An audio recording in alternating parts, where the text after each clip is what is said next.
வணக்கம். நான் முனியாண்டி மலேசியாவிலேருந்து பேசுகிறேன். நான் வந்து கோச் ஏமா கிட்ட வந்து பர்சனல் கோச்சிங் எடுத்தேன். ஸோ அவங்கக்கிட்ட நான் என்ன கற்றுக்கிட்டேன் அப்படின்ட்டா, இந்த வாழ்க்கை பயணத்தில் வந்து ரெண்டு மாதிரியான பயணங்கள் இருக்குது.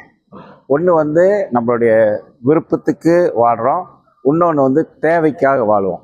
அப்போ ரெண்டு மாதிரியான வாழ்க்கை இருக்குது அப்படின்ட்டுன்னு அவங்கக்கிட்ட தான் நான் தெரிஞ்சுக்கிட்டேன்.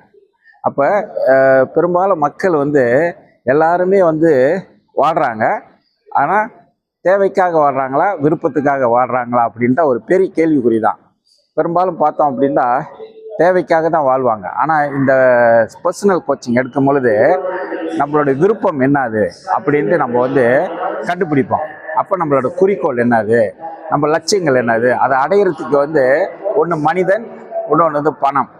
அப்போ இந்த பணத்தை வந்து எப்படி நம்ம அடையிறது, மனிதர்கள்கிட்ட எப்படி வந்து நம்ம அணுகிறது அப்படின்ட்டு இந்த கோச்சிங், பர்சனல் கோச்சிங் நான் தெரிஞ்சுக்கிட்டேன். அப்போ நம்ம என்ன செய்யணும் அப்படின்ட்டா, நம்மளுடைய விருப்பத்தை வந்து அதிகரிக்கணும், நோக்கம் வந்து கரெக்டாக இருக்கணும். ஒரு உதாரணத்துக்கு இன்றைக்கி நான் வந்து வெளியூருக்கு போகிறேன்.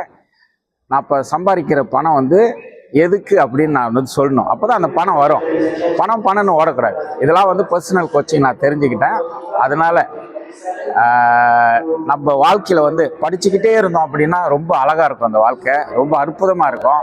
வாழ்க்கை வந்து ஒரு இனிமையானது. அதனால் கோச் ஏமா கிட்ட வந்து நீங்கள் பர்சனல் கோச்சிங்கா அல்லது குரூப் கோச்சிங் எடுத்தீங்க அப்படின்னா நிச்சயமாக நீங்கள் நன்மை அடைவீர்கள் என்று கூறி மீண்டும் ஒரு முறை கோச் ஏமா அவர்கள் நன்றி.